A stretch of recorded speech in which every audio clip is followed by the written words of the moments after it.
YouTube! Welcome to Fred's Full Throttle. In today's video, I'm going to cover just two things. First, that we finally got the Lemons Racecar fixed and running, and then I want to share a little matter of the Trackday crash that I had in what this thing is that I'm wearing and why it's a game changer. So let's dive in. In my last video, I talked through our Lemons car, where we are, and I shared the unfortunate news that we can't get it started. Well, after 4 weekends of work, we not only found the issue, but diagnosed it, weighed our options, took a leap of faith on eBay of all places, and now we have a running race car.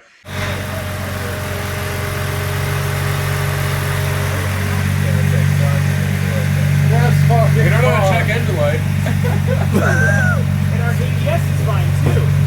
Well, we'll have to test that. Yeah, I don't know how that's true. It was quite the ordeal, and I wanted to share a few details. The main symptom was that the car would turn over, but it would not start. It had run fine, we even drove it up onto the trailer, but once it was there, it was unable to start. We put fresh gas in it, we made sure the battery had enough power, and we made sure that the air intake was clean and unobstructed. Then we did some deeper diving. We changed the key fob battery after checking to make sure it had enough voltage.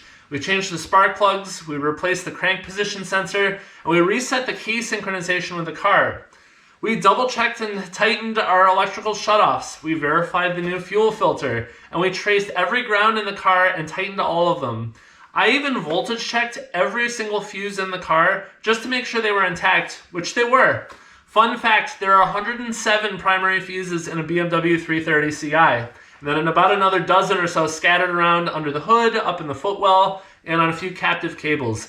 They were all good. We were running out of ideas. But there was a glimmer of hope.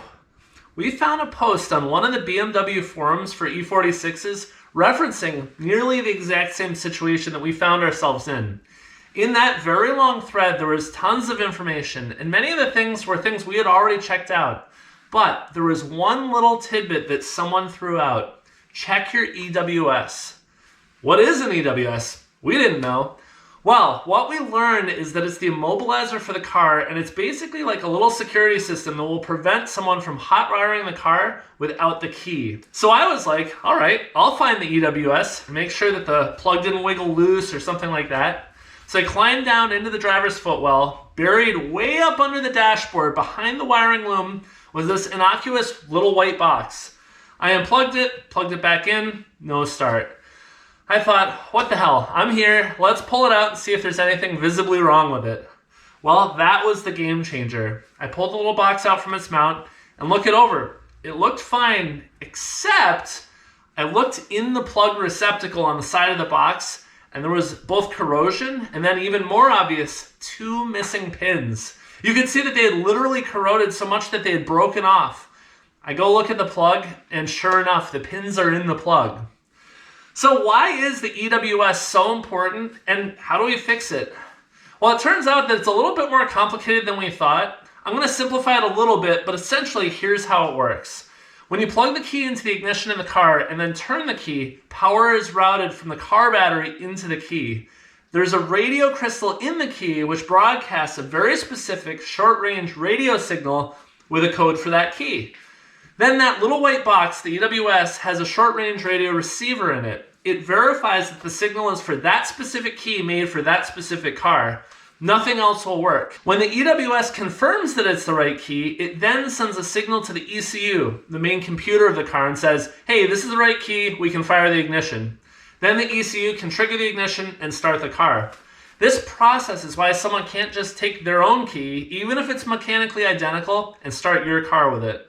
Without the key, or the system working correctly, the ECU never gets the signal from the EWS, and thus the car will crank, but it won't start. So, how do you fix it? Well, there are a couple of options, and they all came with some drawbacks. First, we could try to remove the stuck pins from that plug, disassemble the EWS, solder new pins on, and see if that works. We have no idea if the other parts of the EWS are broken or not, and the pins are tiny, so there's a pretty high risk of breaking something else or putting all that work in only to have something else in the EWS also broken, and we wouldn't be able to realize it. Next option, buy a replacement EWS. Well, you can get them. It's a 23-year-old car, but they're expensive. $400. Plus, you need to get the VIN of the car coded into it. So we need to buy some software, connect our tool up to the laptop, and then reprogram the EWS. Doable, but risky and error prone, not to mention expensive. Last option. There was somebody on eBay selling reprogrammed ECUs which do an EWS delete, effectively bypassing the EWS completely. You still need your VIN and they program that in on their side, but basically they ship you the new ECU, you plug it in, and it should just work. For $140, that seemed like the best option, so that's what we went for. It arrived, we plugged it in, and the car started without issue. We ran it for 5 minutes, turned it off, gave it some time, started it back up. Everything worked fine. Our issues were solved. So there was a clue which we saw, but didn't quite understand at the time. Earlier in the day, where we actually did discover the issue, we had used an ODB port scanner and diagnostic tool to scan the car. Between the numerous faults from all the things we've removed, like airbags, changed, or were broken, there was a single line buried in all the output that said immobilizer fault. Now this sounds obvious, especially in hindsight, but it isn't, because that error message is a pretty generic catch-all message for anything from the immobilizer. It can mean it's not plugged in, there could be a loose plug, or completely disconnected. The EWS could be damaged or broken. It could be getting power but can't detect the key, and several other situations. We initially thought it actually might have been a weak battery in the car key, having never had its battery changed for 23 years. But in hindsight, it was probably a hint for the real problem. But none of that really matters because the car starts, it runs, and it's now ready for us to start hammering on it. Run it in a bit and get it ready for next season's track days, autocrosses, and of course, Lemons races, plural. The excitement in that garage after nearly a month of tedious diagnosis, dead ends, and no results was electric. I don't know that I've ever been as excited to hear a 23-year-old car start as I was in that moment. Stay tuned for more videos about the car and especially our racing efforts this coming season. So in other news, I had a little mishap at a track day. You know that really nice Ducati Hypermotard 1100 Evo SP I have? You know how it was immaculate? Well, it will be soon, but it is not right now. 2 videos ago, I mentioned an upcoming track day on the bike. That day arrived, and there I was. It was a wonderful day. 80 degrees and sunny, dry track, and I was in my groove. It was like I'd never paused doing track days. There's this feeling you get as you rip around a track on a bike, with the air coming through the perforations in your vented suit, hanging off the bike, doing triple-digit speeds. My best description is to say it's a mix of feeling like you're flying and floating. It's the absolute best.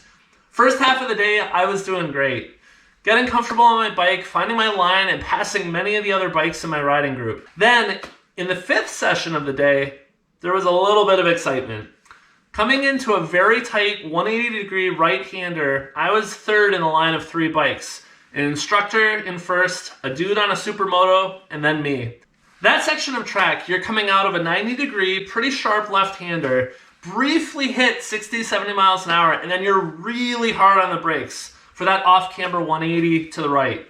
It's a slow corner, probably 20 to 30 miles an hour at best. Coming up on that corner, I was accelerating really hard, then really hard on my brakes, and my line was pretty good. I was about 15 feet back, but on a line well inside of the dude on the supermoto.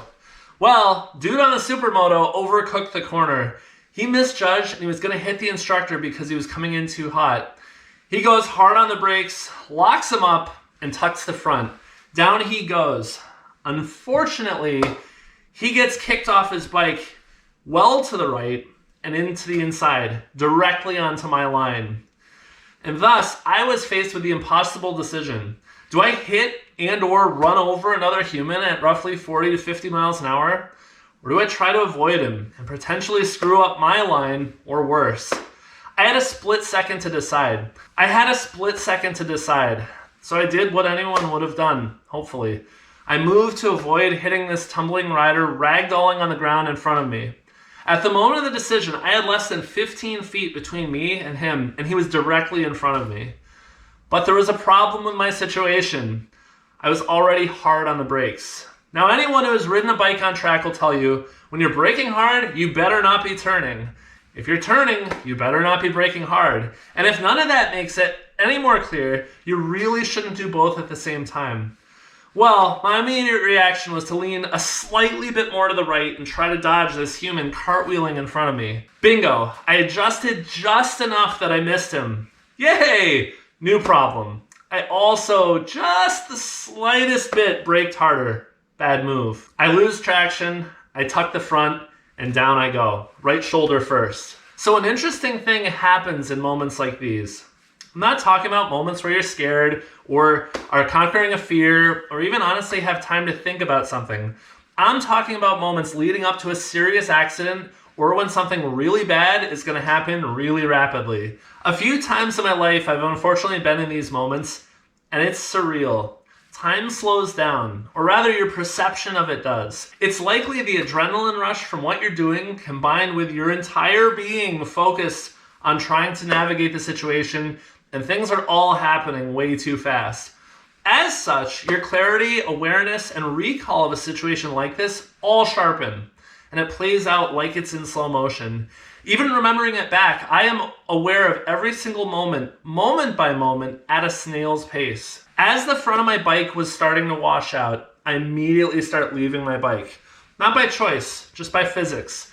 I'm now about 3 feet from the pavement, nearly fully horizontal. My hands haven't even left the bars yet, fingers still on the brake that I desperately tried to use to buy myself a couple milliseconds of time to avoid that other rider. However, something else unexpected happens. There is suddenly a loud boom! Suddenly I feel like I was hit by a truck from all sides. A massive impact crushes my lungs, and I'm about 2 feet from the ground, still in the air. What's happening? That day, coincidentally, was the first day that I wore my brand new Alpinestars Tech Air 5 airbag vest, which is what I'm wearing here. It carries 2 charged cylinders and a full torso and upper arm airbag system that can inflate in no more than 40 milliseconds. 40 milliseconds, incidentally, is right around the limit of what the human brain can perceive for events happening. Basically, it was dormant one moment, and then inflated completely and instantly in the next. At least that's how I perceived it, faster than a bullet. The vest inflated immediately, faster than my brain could register, and before I knew it, my shoulder, my side, my arm, and chest all impact the pavement. My arm collapsed under the impact and was wedged into my side. My hip, leg, and knee came down next, thumping on the pavement. I slide. I somehow managed to keep my head off the ground until the absolute last moment of my slide, and tick, my face shield just bumps the pavement as I come to a stop. Now I have 2 immediate thoughts in that moment. First, I can't breathe. My leather suit is about 10 years old and it fits snug, like really snug. I may not be as light as I was back when I bought it, but it still fits me pretty well. But the airbag vest adds about 1 to 1.5 inch barrier of air around you on all sides. That means you have a lot of volume being added inside of a suit that doesn't have space planned for additional volume. Imagine eating a Thanksgiving turkey, the whole thing, by yourself, instantly. That's sort of what it was like. I was now 2 pounds of sausage stuffed into a 1 pound casing. Joking aside, I really couldn't breathe. Small gasps of air were all I could get. Helmet on, strap around my chin, gauntlet gloves on my sweaty hands gripping me tightly. I couldn't unzip my suit. I couldn't breathe. I actually had the thought, I'm gonna suffocate right here on the track. That's embarrassing. Gallows humor, I guess, came through in a moment of panic. But the last part of that thought actually made me aware of a worse problem. There I am, on my hands and knees, climbing up from the pavement, getting up slowly, and I realize I'm on a hot track, meaning there's bikes behind me coming at me very fast. And I'm facing the wrong way, and I can't even see them coming. Thankfully, my slide on that pavement carried me most of the way towards the edge of the track. And the skilled riders behind me saw the incident, were on the brakes, and that fear of getting hit diminished within a couple seconds. I hobbled myself back to the edge of the track and fell to my knees, again, still struggling to breathe. Track staff came over immediately and asked, "Are you okay?" I couldn't talk. I pointed at my neck and was gasping, clawing at my suit. Thankfully, in what was likely about 30 seconds, but felt like 10 minutes, the pressure in the vest eased as it bled off that extra pressure, and I could finally gulp down some air. I look over to check on that other rider. He's walking around, and he strolls over and says, "Oh, so you went down because I went down." I nodded, and then I told him that I had crashed because I had tried to avoid running over his body as he tumbled into my line. "That sucks," he shrugs. "Yeah, it does. But hey, I'm alive and relatively fine now that I can breathe." It's at this point I start feeling pain in my side. A short while later, the emergency medical staff in the ambulance tell me that I'm 3 or 4 bruised ribs in, but otherwise I'm pretty fine. They said it was from where my arm had pressed into my side. Breathing hurts, sitting hurts, standing hurts, laying down really hurts. Such is the nature of the hobby sometimes. That said, I have to really give credit to the track staff and the organization that I was doing the track day with. They checked me over, made sure I was good. The medical staff were really impressed with my safety gear, and it was the first time some of them had ever seen an airbag vest in a deployed state. There were more than a couple comments of, "Wow, I would have expected a couple broken bones or broken collarbone." I'll say that just like an airbag in a car, it's not a fun thing to experience firsthand, but it was far and away worth it.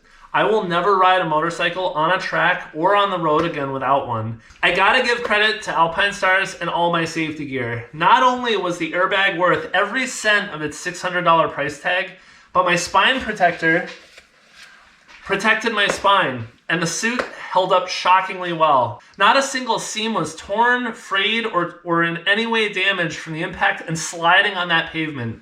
The helmet shield took all of that damage. So with a new visor, I'm good to go. So I can hear the next question. Well, how'd the bike fare? As many of you know, it's my pride and joy besides my C7. It's rare, it was immaculate, and it's Italian art. Well, it did okay, but not great. The right side fairing that's painted got destroyed. The carbon on the tail is rashed. The mirror handguards are basically gone. The handlebar end was ripped off. And the right foot peg, brake lever, and linkage was literally sheared off and just hanging. Fortunately, that's essentially the extent of it. The frame sliders took most of the impact and protected the frame, the engine, and all the other really expensive hard parts. When I brought the bike to Ducati, I was worried that given the 14-year-old age of the bike and the limited production, that they were going to say it was impossible to replace everything. Amazingly, even to their surprise, they were able to order everything. It wasn't cheap, but I'm going to do most of the work myself and rebuild it over the winter. I ordered all the parts, they all arrived, and now I have them in hand in my basement. I have the bike at home, and I'm going to be working on it once it's snowing out. All in, the bike suffered about $3,500 in damage, but it's all fixable, and I'm okay. That said, I need to get something a little bit newer for my track riding so that I'm not afraid to crash or have a mishap, and that I can recover more easily and more affordably. So I'm on my hunt for my next bike, which will be strictly a track bike. All in all, I had an absolutely awesome day, and even the crash that ended my day and my season was a good learning experience, and I have no regrets. I can't change what happened, but I'm glad I didn't hurt the other rider, and I think I made the right choice. So what's next for Fred's Full Throttle? Well, a bunch of car-related content is coming your way. I recently completed a 1,500-mile road trip in a Mercedes across Scotland, Wales, and England, which I'm going to cover. I visited the Aston Martin Heritage Trust Museum. I got a private tour of the Ariel Atom Factory. And I'm starting to get the gears turning on my next car. Don't worry, I'm keeping the C7. But I'm already in the initial stages of making that happen. More info to come soon. So thank you for watching. I hope you enjoyed this. And until next time, Fred out!